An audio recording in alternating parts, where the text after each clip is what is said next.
Welcome to our spring investor forum. It turns out when I was putting together the invite for this, I realized this is our 10th event.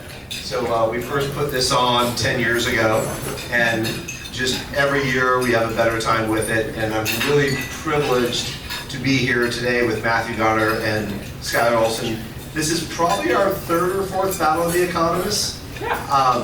So hopefully there's a fourth or a fifth, so if everyone behaves themselves, which is likely not going to happen. So we're just going to have a couple series of questions with them, but we are going to leave a decent amount of time for Q&A at the end, which we don't always do. So if you do have some questions, I know it's a very steady state economy out there. There's a lot of predictability in the markets. There's probably not too many questions, but we will leave time for that in the end. But just not to dispense with too many formalities, we did forget one new thing we're adding. Cassie, can you come up here, please? We just have not done a lot of Cinco de Mayo events, so I think considering the news as of today, taking a shot before we get started might make a lot of sense today. So I know that wasn't part of the script, but I figure you guys can handle it. Yeah, but you know, I think it's actually, we're going to be better if the audience takes a shot. Oh, should everyone see if they make sense? It seems appropriate. You really want to have two lit economists? Are you serious about this? Now, how does we start telling the truth? Okay. Get this party started. We have extras. No, we're taking sips of neat tequila. You know, this actually, is this a first? No, you and I have drunk before and we've given speeches. I'm sure we have. I'm sure I have. This is the first time we've never drank together. Cheers. All right, there we are. Good help. All right. Except you know what this is going to do for Q&A later? We're going to have more answers per question. All right. Ah, that's true. Yeah. That's perfect. So yesterday the Fed met. They decided to raise rates. They tempered them not to be 75 pips up, just tempered at 50. Yeah. I think everyone in this room pays attention to interest rates, but what I'd like to hear from both of you is just what does this mean? Like more broadly, what is the Fed thinking right now? Because I think what we're trying to figure out is not what's happening tomorrow, but what's the direction we're headed in. And I know like everyone here who reads the notes after the Fed meets, but getting your sense of it, what is the implication on sort of the longer run in the next year or two of where we expect the Fed to play a role in the economy? Yeah, I'll start. I think that 50 basis points thing as opposed to 75 was a bit of a relief for a lot of folks. And I quote, Powell says, 75 basis points is not something the committee is considering at this time. So in some ways, I think the market initially, when he was speaking, if you watch like what was happening with the 10-year, you could see the market get relaxed, right? It was like, oh, the Fed had such tough talk in March, and then this talk is maybe not so tough. But then the policy element still stands, right? 50 basis points up, and they announced that they're going to start winding down that balance sheet in June. And then, of course, I pulled, you probably did too, to look at what Freddie Mac's primary mortgage survey said today. And it was up again over last week. So last week we're at 5.1 for a prime mortgage rate. I'm a residential economist, by the way, so that's where I go. And today we're at 5.27. So it did, bounce up. And now as we expect the future, this is where the world gets murky. And everyone has a different opinion about how far rates could go and how fast.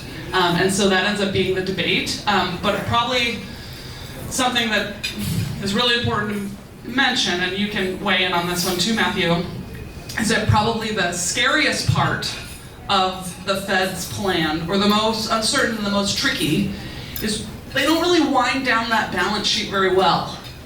Or rather, we haven't yet done it successfully, right? Remember in 2018 into 19, it kind of went spooky. Everyone panicked a bit when they engaged in that process of winding down that balance sheet to the point where the Fed balked and slowed that down, right, in 2019. So right now, that's why our expectations of what's going to happen is so important. Because as we move forward, we want everyone to believe that the Fed will be tough so that we all chill out and prices just cool it. And that's the hope, right? But if we start to expect that the Fed will balk, it'll be harder to get inflation down, and they might have to, this is an uncertain, volatile part. So, Matthew, what do you think? What do you think? I am here, yeah. Hi. Well, yeah, but obviously, the Fed has a dual mandate: full employment, stable inflation. That's their job. Do you think we're at full employment? It's remarkable. Well, there's slack in the labour market, but we'll get to that one in a minute. But we're talking about inflation. That's what we'll debate. Okay, we can do that. Don't really let her drink. So, but we really had a perfect storm coming to COVID. We had the Feds all of a sudden quantitative easing. They're buying up 10-year paper, buying mortgage-backed securities, etc., etc. $100 billion a month. Yeah, exactly. Now they're moving to quantitative tightening. And as Skylar absolutely said correctly, the Fed is really bad at soft landings. They've got a notoriously terrible track record of either going too little too late or too much too soon. And invariably, a recession is the end of it. Now, they are kind of stuck. Obviously, we know that they're trying to stay off inflation. I think inflation has peaked, personally speaking. I think it's going to slowly trend down, but it'll be above that 2% average they want. I don't see that until maybe 2024. The PCE with the food and energy came down. That did, yeah, and trim PCE. Sorry. Yeah. So we have those things going on. But when they're in a situation now that they know what they have to do, we expected certainly half a point, the next meeting another half point, then a quarter point at the balance. I think there's 2 more meetings after that to get to 3% by the end of the year. As Skylar said, yes, the market were happy yesterday. Today, Dow was down 1,000 points when I left home. Sure. So, and we also had the 10-year breaking 3%. Yeah. So it's still uncertain, but ultimately, yeah, the goal, it was always going to happen. I mean, the printing presses got turned on. Everyone was getting enhanced unemployment benefits, PPP. We had the most money in people's checking accounts of any time in history. I mean, that was always going to be inflationary. So we're now facing the piper now, given what we've been through. But rates rising obviously should start pulling back consumer spending. Very important. That's 70% of the country's economy, that's buying stuff. Now, how effective they will be if they're going to do too much, then we'll find out probably later on this summer. But they are notoriously bad for soft landings. But on the mortgage rate side, yeah, all the increases have already been built in baked into the cake so far. I mean, we ended up almost 2.5% increase in mortgage rates in 90 days. So the only way that works is if they assume that we're already pricing to where the Fed wants the rates to be at the end of this year. So that hits obviously consumer buying power on the housing side. So yeah. So based on that, I mean, we crested 3% on the 10-year today. We did about a week ago. Yeah. Briefly went back down. Do you expect, since it's priced in, where is the 10-year 6 months from now and 12 months from now? I mean, drifting. I think it's drifting a little bit higher from here, but it doesn't have to explode. It doesn't have to, So we could be relatively stable, unless I guess a lot of things. Stable.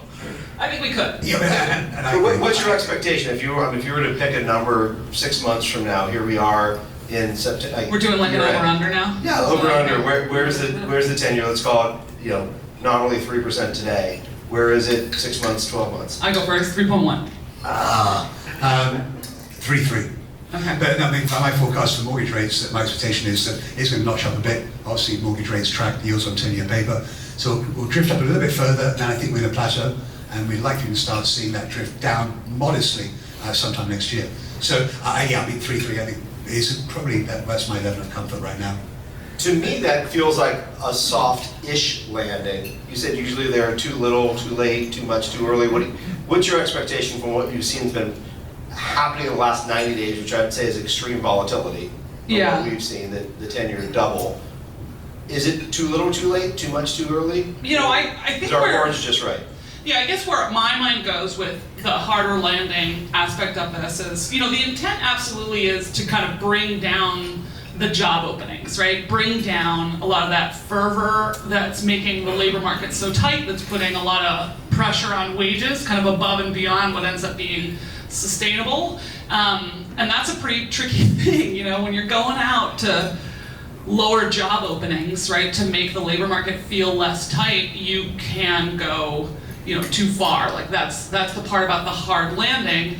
Now the part that I mentioned that I was kind of taunting Matthew about was this idea of, are we at full employment, right? So if I'm at full employment and the labor market is truly very, very tight, then I'm at less of a risk at hitting hard, right? But if I actually have, you know, still some vulnerability in the labor market that maybe I'm not picking up if I focus on unemployment rates. Like if you notice from the Fed meeting, he didn't talk about labor market participation very much, right? In his press conference, he very briefly mentioned, you know, labor market participation is coming up a bit, and then he never talked about it again, right? And that's because if you look at it, like unemployment rates are stunningly low. It is, you know, it does look very, very tight. But if you look at unemployment relative to January 2020, right, pre-crisis, we're still almost 1% down in terms of total non-farm employment relative to that moment. You know, that's, labor market is tight, pressure is on wages, but we've got a lot of people still not back at all. And so I think that's where a lot of the anxiety comes with, in terms of like a harder landing, right? We're about 1.6 million short to get back to the employment level in February of 2020. As we mentioned, your job openings, there's over 5 million more job openings in America than there are unemployed people, if you base that on the U3 number rather than the U6 number. So yeah, it's time, because yes, you're seeing wages go up, and specifically the lower income cohorts. The low wage cohorts have seen, which were back in 2012, 2013, seeing 1% wage growth per year. They're now matching probably the mid and the high jobs, which is about 5%. So, because people are having a hard time getting people to go back to work in the bars, the restaurants, the hotels, and retail as well. And because, as Skylar mentioned, we were in a situation when COVID hit, a lot of our older workers said, hell with this, I'm taking retirement. Yeah. A lot of our younger workers had an early midlife crisis. Yeah. I don't know what to do. I'm just not going to do anything. And so that has been tight because you've got a lot of companies want to grow, but they can't find people to come work for them. They certainly can't find the type of talent they need to come back to work. And that, by the very nature of it, is going to be inflationary to try and attract people back, but also to keep the good employees you've got. Though you are going to see wage growth at well above average rates this year. It seems like what we're talking about with whether it's a hard or soft landing is dislocation. And what we're talking about is nationally right now, but I'd like to bring it home to what you guys are seeing here in the Puget Sound and Seattle and Bellevue. It seems like every time I pull into a parking garage, I see more new cars with new license plates, if you can get a hold of them, and higher end cars. And it feels to me, and maybe I'm a bit Pollyanna, that we're more stable here in the Pacific Northwest. And is that a false impression? Like, how is what we're seeing nationally with this dislocation of the labor markets, how's that hitting this region right now? Well, one, you shouldn't be buying a new car at this point in time anyway. It's just a silly thing to do because you're overpaying for it. But that's separate though. Are we doing better, Joel? I mean, yeah, we're still shy of our pre-COVID employment levels, but not by much. But certain sectors have seen a full recovery. The most interesting one is the information sector. Yeah. I mean, it lost a whopping, in the Seattle metro area, it lost a whopping 1,000 jobs through COVID. And it's gained since that point in time from its low about 16,000. Yeah. So it wasn't touched at all, literally. So you've seen that a full recovery there, full recovery in construction as well. Retail services, we've seen it. So it's really still being hit. Leisure and hospitality is still by far the outlier in terms of its ability to recover. But most office-using sectors, whether they professional business services, again, full recovery, financial activities, full recovery, our information, they have all recovered and added another almost 40,000 jobs on top of the pre-COVID peak. So, yeah, that's why people are buying Teslas, I guess. Yeah, absolutely. And that kind of employment has always been a driver of growth here, right? Those kinds of jobs do tend to have spillovers into other jobs, and it's awkward at this moment, right? The spillovers. Yeah, I just was thinking about that. Like, it has those spillovers. We have all this employment, but it's not spilling over in the way that it did before, right? Like, we're not necessarily back downtown, right? So it's not. All those jobs aren't spilling over into restaurants and everything in downtown Seattle. Now they're more often spilling over into Kitsap, whoop whoop, you know, or. I had a bet on how long it would take before she says Kitsap County. Whoop whoop. There you go, she lives there. Where's Kitsap? Oh, Dale, let's go. It's the most beautiful place across the water, guys. But Skylar happens to live on the Yeah, exactly. so But- I don't want to tell you what it took to get her over here on a ferry to actually come to downtown Seattle, but it wasn't easy. to what's kind of mentioned though, I mean, the multiplier effect is out there, and obviously it means that for every job that a tech company creates, it creates additional jobs in the economy. Is that what it used to do? Well, Amazon Do you used to think be it's 5 Okay. as Do you think Amazon. Microsoft's Do you think the at multiplier 3. effect is lower now if we're all not in a concentrated space? Yes, it is. But it's still there, because you've got the direct job, you've then got the indirect job, and then you've got the induced job, right? It's just econometrics. So it is still significant. So as you start to continue to grow these industry sectors, that does have a positive knock-on effect throughout the entire economy. Yeah, but are we back to where we were downtown? No, I mean, downtown works when you've got 300,000 people here from 9 to 5. And we're not even close to that now. We've got an office occupancy, I think, about 35% on an average day. Well, let's back up for a second, because I want to talk a little bit about another dislocation. Is we've got the top end of the worker pool that never left their jobs. They worked from home, cloud computing, and they were able to keep their jobs. They kept their high-end apartments, and some of them shifted outside of the core. But now there's more coming, and they all have demands for haircuts and golden doodle haircuts and all the things, lattes that they need. This is real. And those prices are going up, let me tell you. You know, not just golden lattes. The other day I had a bead latte, if you can believe that one. About a I thought golden that was. poodle, I thought. Did you think Yeah, poodle? golden doodle. You're talking about dogs, I thought you haircuts. said, okay. Have a drink. In any event. Have a drink, dear. I'm into the really fancy lattes. That's my spillover. What are wages doing? Because in this room, everyone's a housing provider adjacent to housing provision. Usually it's on the for rent side. But to me, that's just increased demand across the income spectrum for renters. And so I guess where the rubber hits the road is how much money are they making and can they afford rent? And so it seems like there's a lot of upward pressure on wages, which then equates to upward pressure on where rents can go. What's your forecast on what people are going to be able to pay for rent in the next 2 or 3 years as we're in this inflationary environment? The wages, 5.5% this year. I think would be a very reasonable number to say. Nationally, so ours would be bigger, Oh, right? ours should be about 6.5. Yeah. Yeah. So, Is the 5.5 national? Sorry, I didn't want to put words in your mouth. no, it's. I think we could get 6 here, but it's going to be somewhere between 5 and 6. That's certainly going to be above the national, which is going to be 4.5 to 5. So yeah. Yeah, but to that token, that's the wage, right? For the typical one, we just said 5 or 6. Let's see, CoreLogic data on the single family rent index. I know that's single family, but part of the reason why obviously I'm residential and I do, the single family homes is a big part of that market, so I'm focused on that, but way more than 5 or 6%. Nationally, that number was at 13 on their last release, year over year.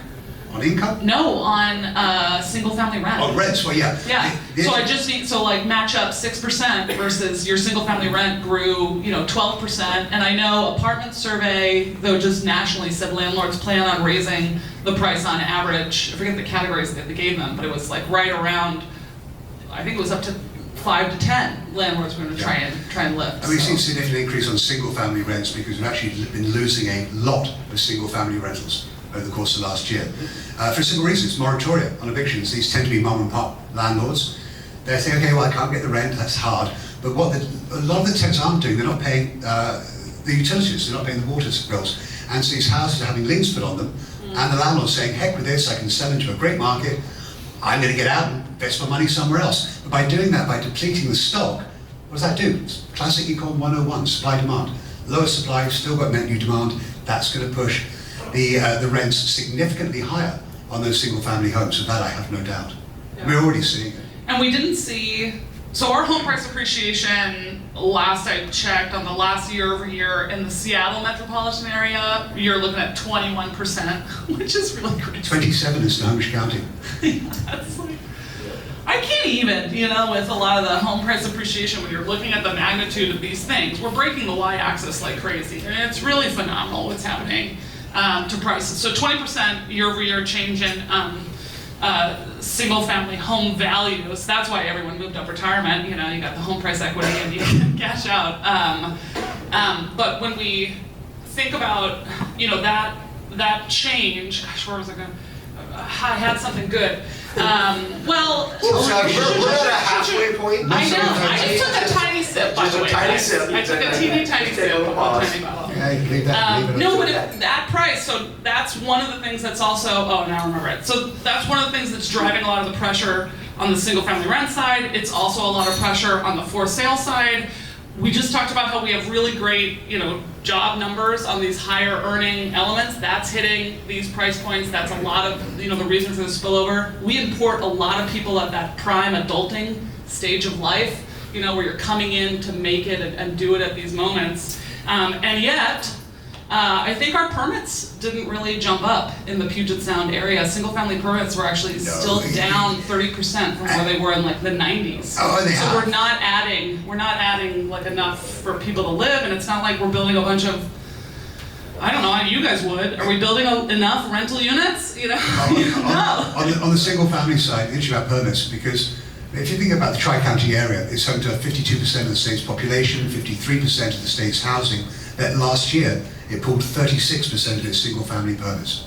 How does that make sense? It doesn't at all. And that's purely a function of land cost. It's remarkably expensive. We're not making any more of it. We have antiquated zoning policies, in my opinion, which were created back in 1938. And they made sense then. They made sense maybe through the 70s. It makes no sense now.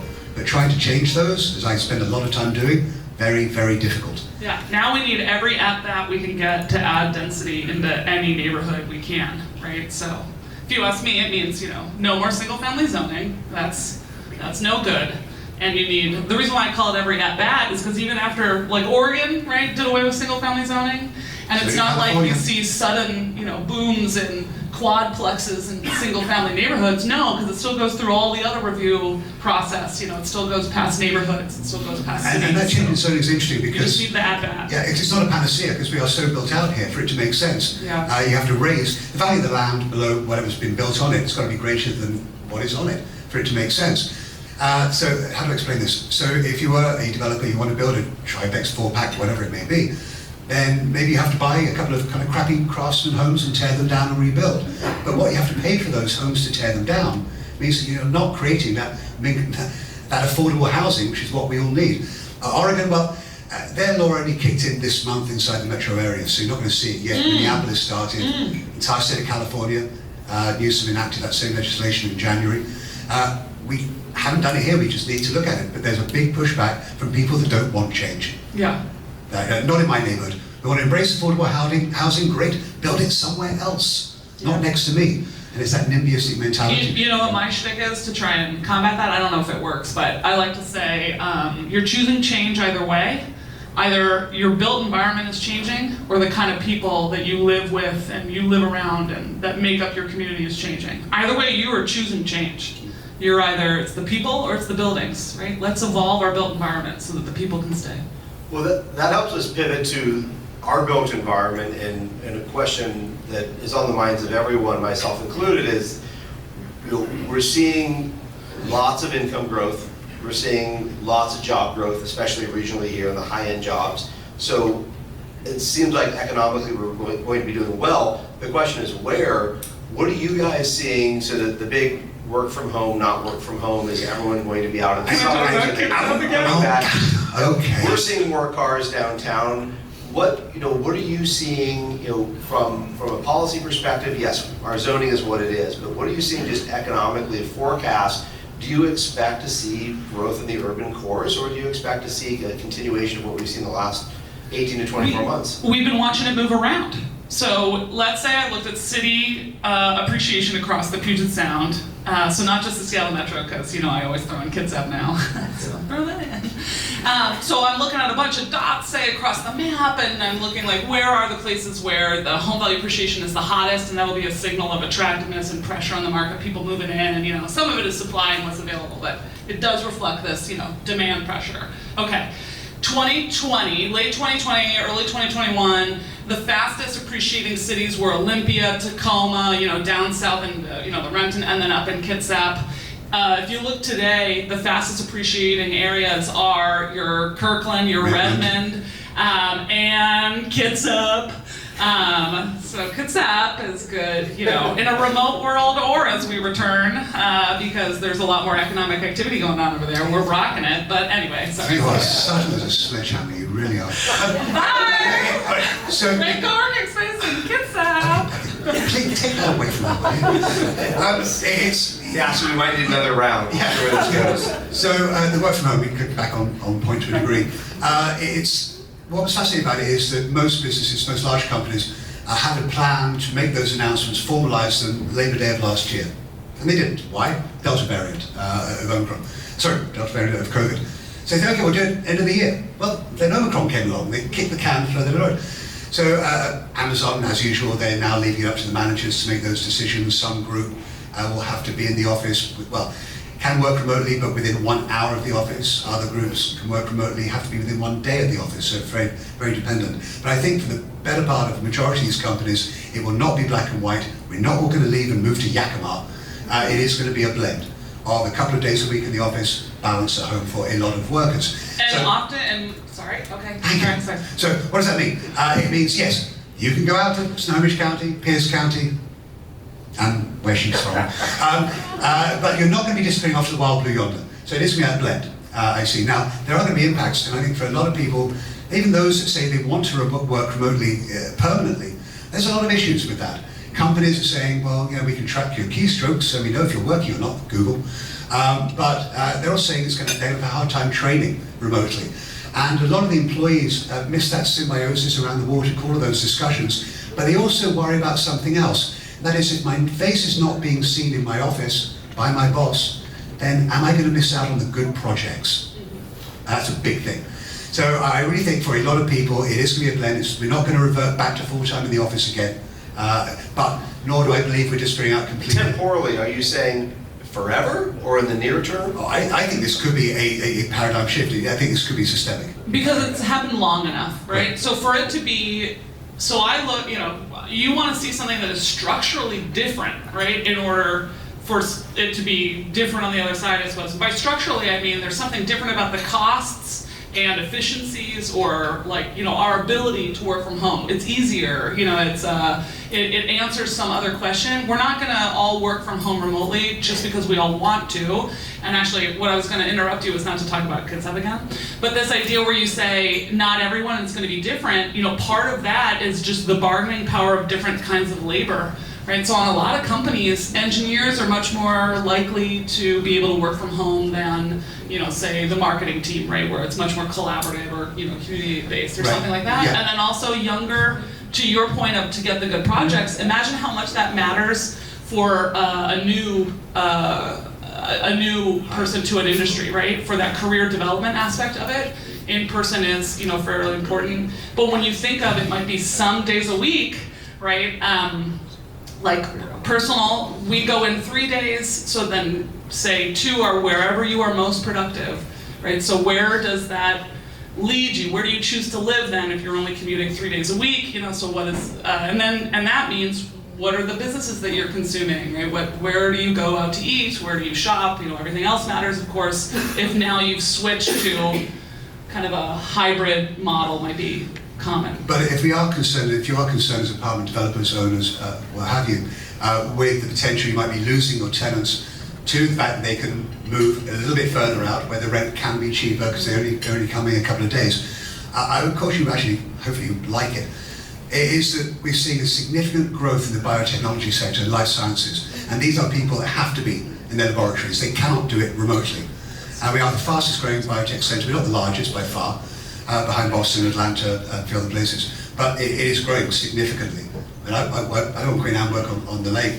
I walked past a building on 5th, which is built, brand new biotech building, about to break ground, another one very shortly. So biotech growth, and these are people which do have to be in town.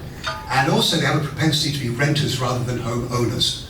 Biotech people are strange. They'll come along, they get hired to do something, sequence a genome or whatever it may be. When that's done, they book off somewhere else to do the same thing somewhere else. So you see a lot of that turnover around. So that is an even greater positive for the income property market, for the rental market. And again, these people cannot do this work remotely. You've got to be on site. So you could actually see a zero-sum game. We could lose some, but we're going to get some back as well. what do you expect, just to put some numbers on this, we don't have to be precise to the mileage, but what sort of is that first ring out if people are coming in? Because the other thing we've had a holiday from is traffic, and it's coming back, but I think people forget, this commuting 2 or 3 days a week seems like not much until that commute becomes an hour.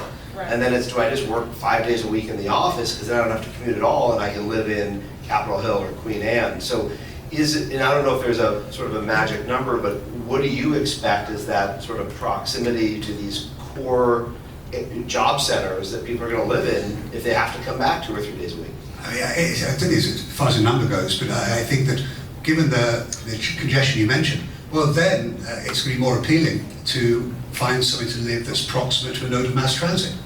I was being interviewed yesterday by the Times about Linwood. Linwood's got its grandiose plan to start building 35-story towers and things, which is laughable, but they are trying to, again, they're really using the fact that they've got a significant mass transit infrastructure already in place. So it would be, they can go further out, but it's really going to fundamentally depend on its proximity to mass transit. You can go out to Redmond, sure, now that's not going to help now, but by 2024 when light rail's getting you out there, and that's not that far away, quite frankly.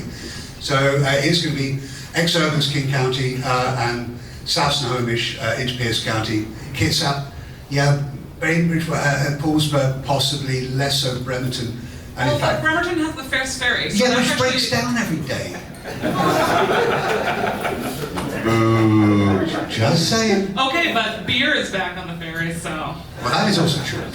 So I mean, Okay, that's a point. but it's really, it's not going to be people aren't going out to Skagit County. That's not going to work. So it really is, I think, going to be the rise of the burbs. I think is going to have legs.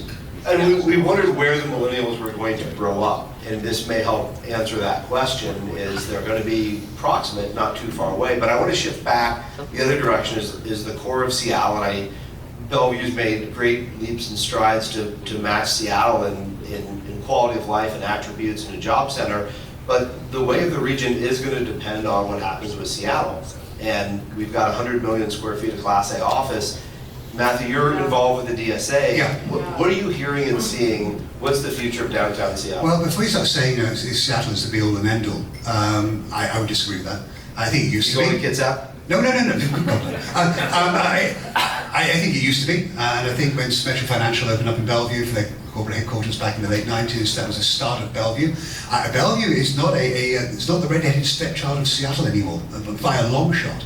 And we know there's a lot of activity going on there, 6,000 hotel keys under development, all manner of things that are happening. And Amazon, who by 2025 will be the single largest employer in Bellevue. Going to piss Kemper Freeman off royally, that's okay. So they're growing out there, and they're not really going to see any growth at all in Seattle. East Side, and certainly going out to Redmond, where their low Earth orbit satellite group is. Kirkland, Google's doing a bunch of new stuff there. So to say that Seattle is it, I would probably say it used to be. I would argue that's not the case anymore, specifically as it pertains to our city council. The VTS, View the Space, the tech company that's kind of aiming to be the Zillow of commercial real estate, they seem to have a lot of Class A and B office space in their database, and they're sourcing requirements from brokers that are searching. They're trying to dedupe them, and they're creating a demand index for office space. Nationally, it popped up significantly in March, but remains way below, the pre-crisis kind of level of office demand. And most markets that they cover have that same March pop, but we didn't have a pop in Seattle in over March. I hope their data's better than CoStar. I mean, I don't know. It's like hard to know how to. It's hard. It's very hard to count. I know that seems funny to say, but it's like actually one of the harder things to do with these massive databases. Where you count what is something and how do you dedupe it. It is a very hard analytics problem. So yeah, the data quality can absolutely be wrong here, but to the extent that at least maybe if the quality is the same across, which it probably isn't, but if we can't argue that their quality or the behavior of brokers is similar across markets, it's still meaningful that Seattle's is not growing in a way that other places are. And remember, in the early days, it felt like we were talking about how Seattle was older tech companies, a bit more mature, less, I guess, cowboy than at least San Francisco venture capital fueled tech companies, and our more mature tech companies went remote easier, faster. And I don't know. So I think for a lot of companies, it's good to see if they decide to move toward the hub and spoke model. That is, in essence, keeping the corporate center, the mothership, for want of a better word, they have now. But as they look to expand, not expanding in place, but sending out these spokes into other secondary, tertiary locations. And that obviously will have an impact. But at the same time, I'm sure all of you read, I think it was in the PSRC, no, I think it was the DJC or something, somebody's about to break ground on a spec office tower downtown. That is a brave person. A very brave person, in my opinion. So are you not feeling bullish on sense? I mean, and I agree with you that I've called Bellevue and Seattle twin superpowers. I think the future of the region's dependent on both. But I also think a Seattle in decline is not healthy for the region overall. What's your take on what, the politics, what are you hearing the change making in Seattle right now? Well, historically, the only actual industry that requires to be in Seattle, at least in my opinion, is law firms. I mean, if they're going to grow, Davis Wright remain a good example, but they want to grow, but rather than move to Bellevue, they open a second office in Bellevue. So they're the ones that really do want to stay central. Outside of that, it's because of work from home, has the luster in perpetuity come off the Seattle CBD? I'd say no. We've never bet against Seattle. People have done that for decades, and it's always bounced back. But I think it's just going to be a bit longer, a little more arduous, because there's still so many unknowns out there relative to where workers can work from, where they want to work from, and companies' attitudes towards that. And we haven't got enough clarity from most of the larger corporations to say, okay, based on this, I can create an algorithm which will suggest that that ring you mentioned earlier on is going to go to X Street or Y Street, but we're just not there yet. You mentioned the word uncertainty. I've been hearing a lot more just in everyone's lexicon of just global uncertainty. I feel like sometimes we're insulated from it here, but as most everyone in this room is an investor and directly looking at global markets, what are some uncertainties that you see? It feels like when we had uncertainty in the Ukraine, it had twin effects here. One is there's a flight to quality. People wanted to be in the US, they wanted to be here. Two, you look at energy prices and the ability to just sort of perform commerce was constricted because it spiked so much. What are the global uncertainties where we went through what happened in Western Europe and collapse of their currencies and through these cycles since the Great Recession? Are there a couple of headline sort of elements globally that you are both paying attention to that you feel like can have a direct ripple effect on our region? UK inflation is running at 10% right now, which is obviously very significant. But also, I'm watching what's going to happen on the 14th of this month. And arguably, Putin's actually going to declare war on Ukraine. So that will be interesting to see if that happens or not. But anytime you find any form of geopolitical concerns globally, what tends to impact markets by, in essence, freezing them. Uncertainty means you sit in your hands, you don't do anything. I don't know where to go, so I'm going to do nothing. And that unto itself can actually cause a contraction in the economy because we're not doing what we would normally do. Those are two things I'm looking at. I mean, I don't expect us to be going to get into the inflationary spiral that we saw back in the late 70s, early 80s for lots of different reasons. But it is going to be elevated. That has an impact globally as well. Currency, dollar is doing okay relative to the basket of European currencies. But technology is a major contributor to our world here. And as long as that continues, with the likes of the Googles and the Amazons and the Microsofts, and they certainly appear to still have belief in our market. But to your point of local council, it's, I miss Nicola Carter. I never thought I would say that. I really, really didn't. But council's always been so much to the left. Now it seems to have gone, as we've seen nationally, even further that direction. But trying to enact policies on just a city-only basis, not a regional basis, that allows companies to say, fine, I'll go across the bridge where Bellevue wants me. Oh, Renton wants me. I'm sure Michael Chris would love everyone to say that. So it is easy to go on. So I think that they're finding the issues they have now, or the plans they've implemented, certainly around safety, security. Yes, we have a humanitarian crisis, but our world doesn't work when Amazon says, all the employees at Macy's, you cannot go there. When Weyerhaeuser says, no, Greg Smith's building was great, but you cannot go there until we perceive it to be safe. That's not good. But how do we get around that? Mayor Harold's got a very significant uphill challenge ahead of him. Is he up for it? I'd like to think so. I really do. But it's very hard, given the makeup, given how politics works here. I mean, there's certain things he can do, but City Council has a rather vocal person who is driving things a certain direction. No, she who must not be named. No. She's not here. So it's just hard when you need to look at it on a regional perspective, and they're not doing it. That does allow companies to just look outside of the city limits. Yeah. Yeah. You had, well, no, I mean, I just, not a lot to add. I mean, agree, not too much battle. Maybe the only thing I would add, Dylan, for like a global thing that would maybe impact us here, but I'm gonna flip it around, like it could be a crisis or be hard or challenging for other areas, and it's hard to talk about this being a boon for anyone, but could end up being a boon for the Pacific Northwest is climate change risk. And that's something that, we were thinking a lot more before we had a more imminent crisis upon us. But before, the pandemic, we were talking a lot about climate change-induced migration and, challenges in Florida, and yet a lot of people relocated to Florida, so it's like, I don't know what will happen now. Yeah, but California lost population last year, very significantly. Sure, yeah. So California losing population. And you're arguing that's because of wildfire? It's a combination of things. It's property prices, it's taxes, mostly, and it is climate, it is forest fires. So what they're doing is many from Northern California, from the Bay Area, jump on I-5.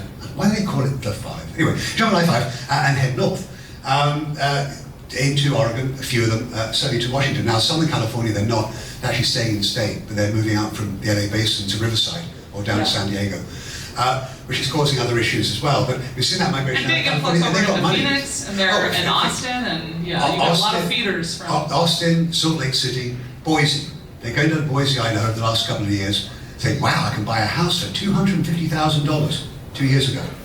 Well, that house today is $650,000. Yeah. Households have lived there forever, the kids have been priced out. The way that I like to talk about home price appreciation is with a metric I call years to save, where you're just doing like emotional algebra around a price to income ratio, because emotional algebra, everyone does that. But what I mean is like price to income ratio, right? I'm gonna take 20% of the price and you're gonna save with 10% of your income, which is the same algebra as what if I just put 10% down and I can only save 5% of your income. Anyway, track that over time, right? With typical home values and typical incomes. Boise started the pandemic, like just pre-pandemic, would take you around 9 years to save for that down payment. They are currently almost to 14. That's how fast home values have grown in Boise because of the insane influx of migration. The one thing I would add is the federal court, Supreme Court leak. And Will actually got a call yesterday from a reporter saying, well, how's that going to impact real estate? I was thinking, one, we don't, what? Just because the fact, let's think about what's a nearby state? Tech companies going to Austin, and Austin as a city is a dot of blue in a sea of red that is Texas, right? Sure. Now, if this is actually true, and if it does, the Supreme Court does say what they're going to say in June, whether those employees or indeed the companies themselves, now tech companies do tend to be remarkably liberal, whether they're going to think twice about, do I want to be there? In fact, already the mayor of Austin is jumping and leaping, saying how bad it would be potentially for them. Same thing with Salt Lake. Salt Lake City, remarkably liberal, but again, a dot of blue in a sea of red. Is that going to lead some of these companies to look at the other 28 states who are likely, if it's down to them to make that decision, will still allow those procedures to occur. So we could see a migration based upon what what the Supreme Court thank God that's not the defense job. No, thank God it's not. But there is something which we need to be considerate of. Are we going to see a migration towards bluer states? Well, that leads me to the last one, formal question I had, and we've seen over every cycle in Seattle, but specifically these last 10 years, we've seen real estate investors, specifically apartment investors, leave this market because it got too expensive and go to Texas and go to other markets. And they came back due to the strength, and they left this market now due to the political environment. They want to be in other political environments. And I think back if someone owned real estate in San Francisco in the 80s, and they said, I'm going to leave San Francisco to go to a less progressive state and have less constriction on my rents, and that would have been a bad bet. I'm guessing where prices are. You guys, Skylar, you look nationally. Matthew, you're more West Coast in regional. What are the bets you think are smart? Take your economist hat and blend that with your investor hat. Is Seattle in the region, Puget Sound, still the best bet despite these headwinds of costs and political environment? Yeah, I think so. I mean, just on a comparative basis, we compare Seattle to other metropolitan areas. We were more resilient through this for a lot of the reasons that we mentioned earlier, like we kept employment up and the kinds of jobs that can work remotely, to really good, I guess, effect on keeping, rents rising and prices rising and things like that. But I guess that was shared with a lot of regions. No, I think when you compare across, Seattle is a pretty resilient place. I mean, 45 to 50,000 new jobs. And I mean Puget Sound. You're right. 45 to 50,000 jobs in the metro area this year. A vast majority will be in King County, not Snohomish, which is still suffering from Boeing and the aerospace decline in employment. I mean, there are a few jobs up there, but not many. It is a good spot, but it's very hard naturally for developers here. Just the cost of development. Cyclical rise on top of higher financing costs, which is going to take. Now, yes, concrete's being poured again, that's a great thing, but it is remarkably expensive. So, but at the same time, across the country, we're going to bring on 450,000 new apartment units this year. It's not unsubstantial by any stretch of the imagination, but it is just very expensive. So the reason why we're not seeing a ton of condos being built now, it's just that you can do it, but if you're not selling those units for downtown Seattle, $1,400 a square foot, you're not making a margin. How deep is that market for 1.4 million for 1,000 square feet? So we're not overbuilding. We've got 4 projects currently under construction. So, but you are also going to see more in the way of forced renters within your communities. Ones that were thinking about buying back when the 30-year fix was below 3. Right. Now they're seeing 5.5. And have they missed the boat? So I think that rising mortgage rates has a far more significant impact on first-time buyers. Yeah. And knowing within King County we've got about 600,000 millennials live in King County today. They're getting older. Like apartment renters to me. And they are, but they're getting older. A plurality of them are turning 30 this year and next year. That tends to be the median age of a first-time buyer. It's when they get away from casual hookups into real relationships, and they want to buy a home. And so, yes, I think there are a lot of them that 2 things will happen. 1, now they can't afford to buy because the rates have risen. 2, are they going to think because of remote working to go into those first ring areas, or are they going to stay put? And will one offset the other? It's going to be interesting to see how that plays out over the course of time, because I think they just missed out on a mortgage rate which we are unlikely to ever see again. And I don't if think anyone we can... wants to add to their marketing department, casually hook up with my building. You heard it here first. I think it's a genius line. Right.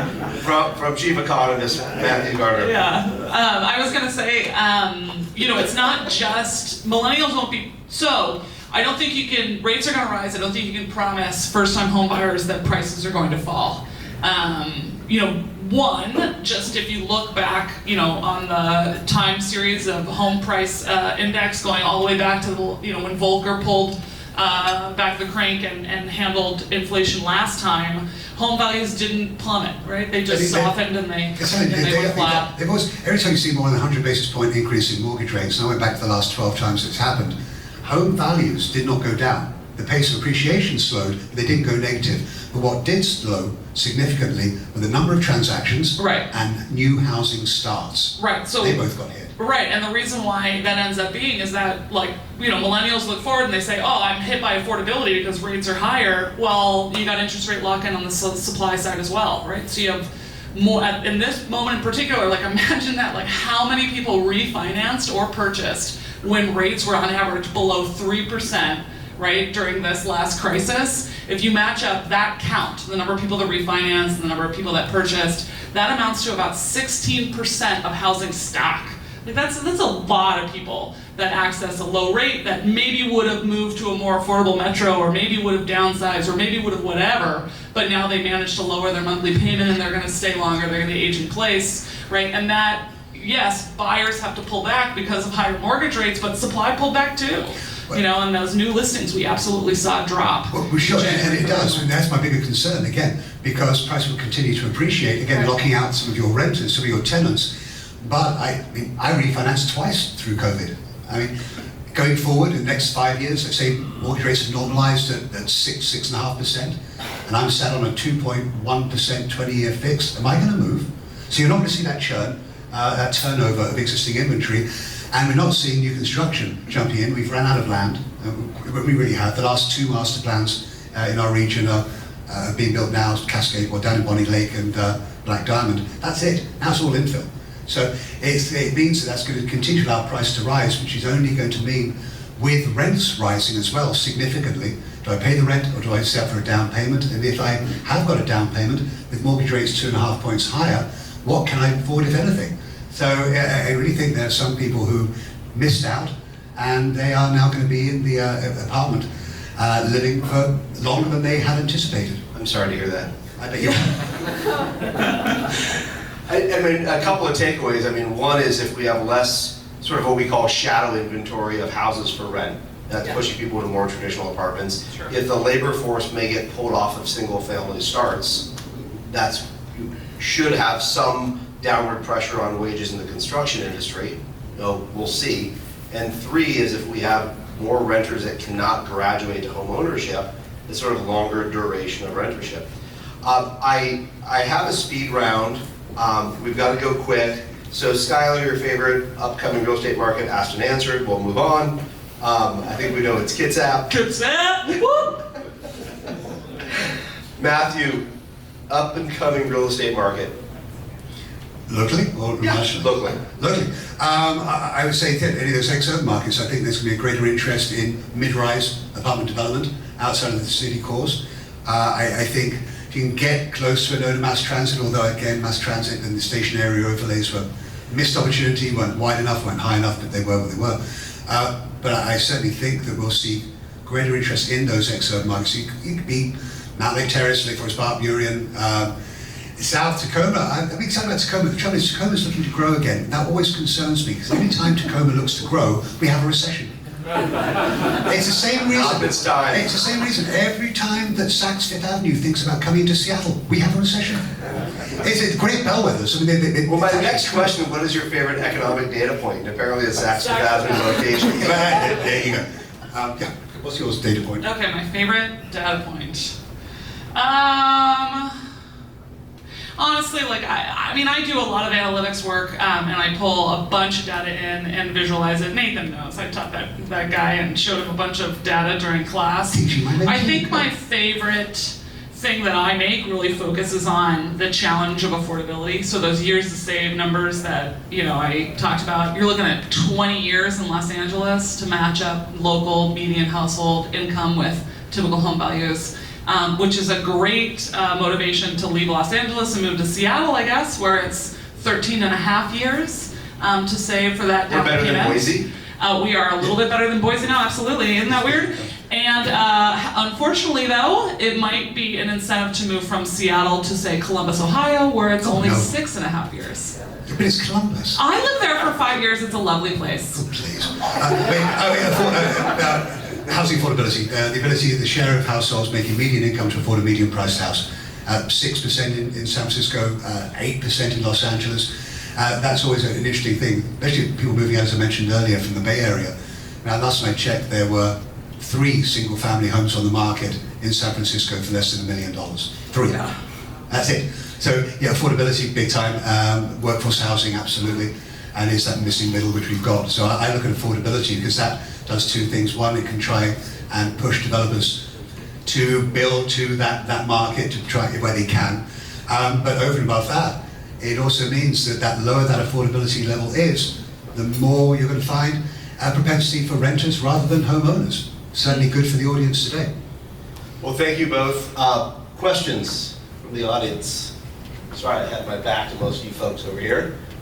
That's it? Claudio? Where are cap rates going? Pass. Down. Uh, I don't know what the price. I know that they asked if they were going to get asked about cap rates, and I said, no, there's no questions on cap rates. Given where rental rates have been going, I don't see a reason why them to change the trend in essence, so I don't see any reason why we should have any form of cap rate decompression. It just doesn't make sense. Here first. As long as we, now we're not going to keep on going 14-16% rental rate growth. Last time somebody told me there was a number for Seattle. You know better than I would what that number really is.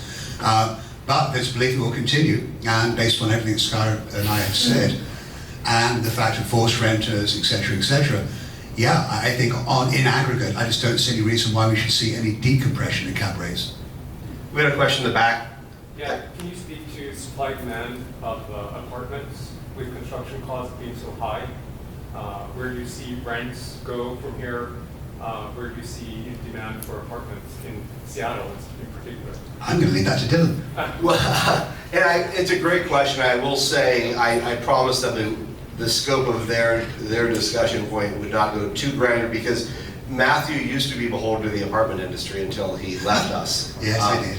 And at least Skylar dabbles still on the rental side. But we're at a huge imbalance right now, but it is the missing middle. I mean, we're building lots of luxury product, and that definition is a wide definition, but we do have missing affordability.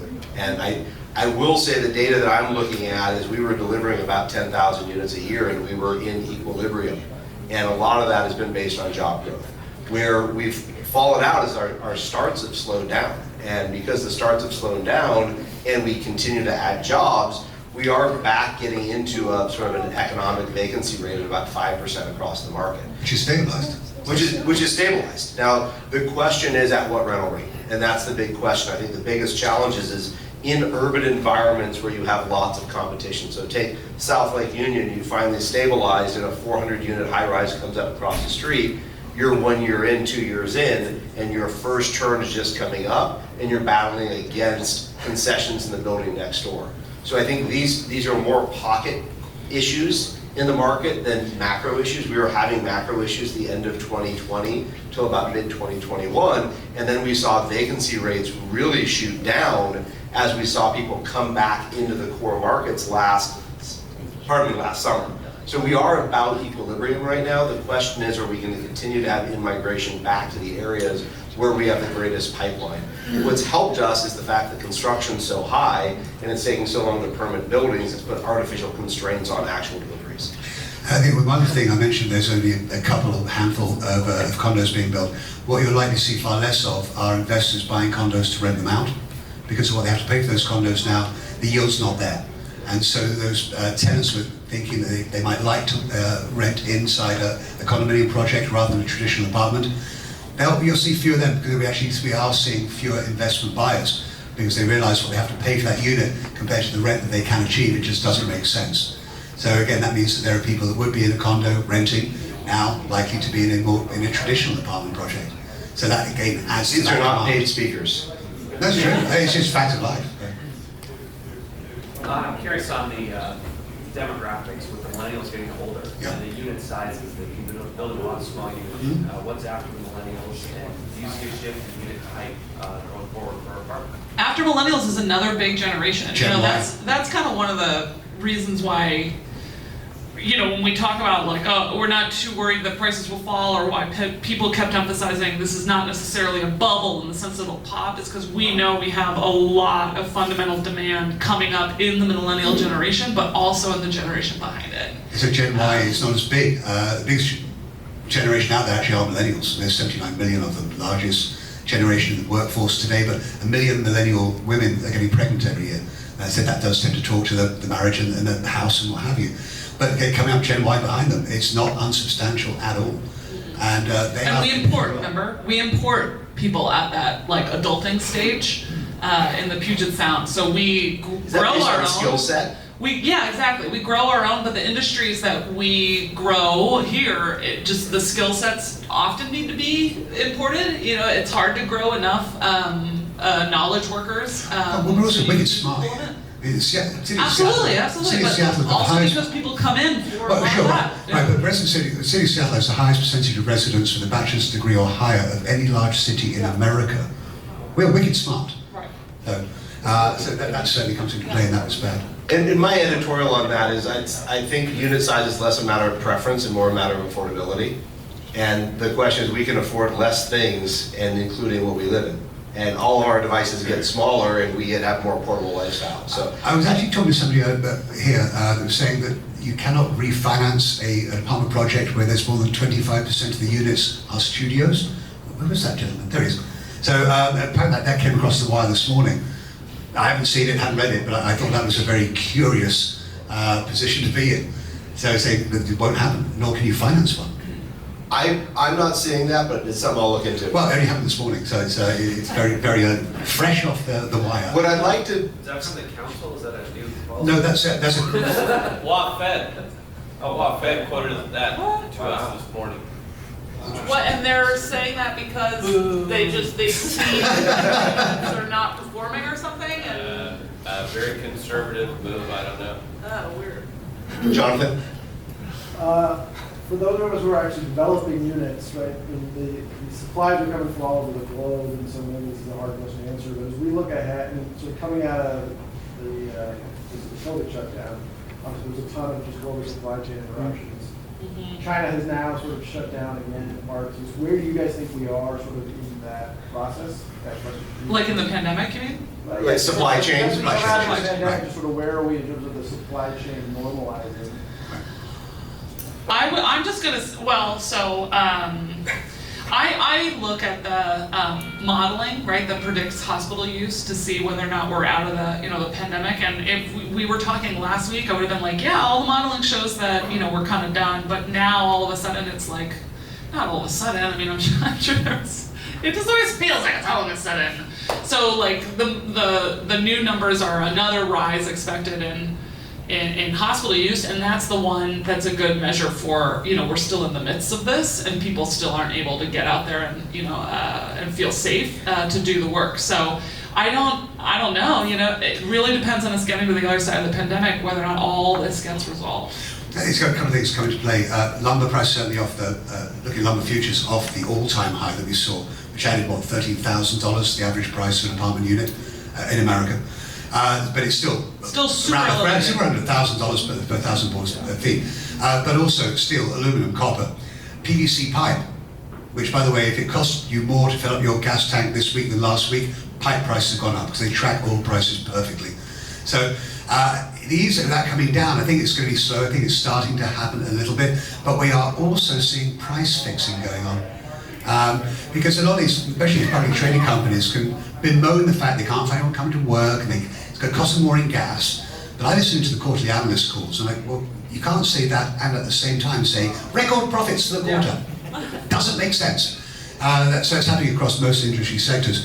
I think we'll start seeing a softening probably in Q3 this year. It'll get easing in Q3 this year. It's not going to get back to any time for cross fingers unless another version of Omicron. I mean, I'm an economist, not an epidemiologist, but I know more about this bug than I ever wanted to.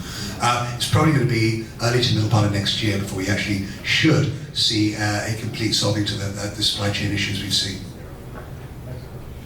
Last question, Gabe? Last? The connection between the rise in companies purchasing single-family homes to rent out and supply and demand for traditional apartment products. Right. On the institutional investor purchases, we are not a big market for that. In fact, it's less than 10% last in Q1 of this year. Reason being is that we are too expensive. And so for these companies, especially on the institutional side, to come in and buy these single-family homes to rent them out, to achieve an appropriate yield, you've got to get a rent of X based on what you're paying for it. So kids up. No, I disagree a little bit. Okay, that's fine. So what I think we'll see, I mean, certainly it's still very appealing in markets like Phoenix, without a doubt, seeing a lot in Austin, Texas, still. Utah to a lesser degree, certainly Idaho. Spokane's got an affordability issue. I mean, people now can't afford to buy there. They're actually buying homes in Post Falls, Idaho, and commuting to Spokane. I mean, I gave a speech in Spokane 3 weeks ago. I saw a traffic jam in Spokane. So I think there's certainly greater influence in those secondary markets whereby there's an appropriate yield, far less so, certainly on the institutional side, is far less obvious here. In the city of Seattle, naturally the winter eviction moratoria is not going anywhere for the time being, and that can be an issue for a lot of people. So the only thing I'll say about that is, at our price point though, we are actually, like, relative to other places as expensive we are, there are more institutional buyers active in single families than in other markets at our price point. And I think in, At a price point, no, okay. Sure, like when you compare us to, if you compare us to Phoenix, that's absolutely happening, much more so in Phoenix, much more so in North Carolina, right? But Seattle is oddly high actually on the list relative in terms of activity of investor buyers when you think about it's because of its price point. It actually is. Well, yeah, we're looking at the median sale price last month in say, King County, $960,000. I know, but when I looked at the numbers in terms, I was surprised how active institutional buyers were in single-family markets in Seattle. Mine was actually institutional investors rather than mom and pop investors, so that could explain the difference. Yeah. But the institutional side numbers I get from Adam Data Solutions. Well, there are actually institutional buyers are very small shares in most markets, right? Like that, the institutional, the way that you define it, right, is like they own, how do you want to define it? Like they own more than 50 other units, they own more than 100 other units? But it's, I'm not sure how they define it, but bottom line is... We have to take this outside, this is going to be awesome. I would like to see everyone here's appreciation by encouraging our two panelists who are both taking public transportation home to finish their shots by continuing a round of applause until they are done.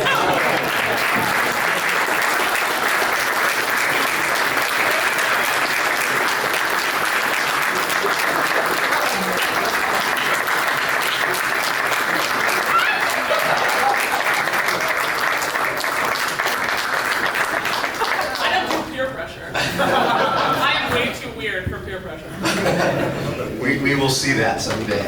I'd like to thank our entire team for helping put this event on. Cassie, who single-handedly got all the liquor and made sure it got here and put everything together. A great thanks to them. We've got an awesome team. Thank you guys for taking time out of your day to come out and hear this, and a special thanks to the two of you. Thanks for having us.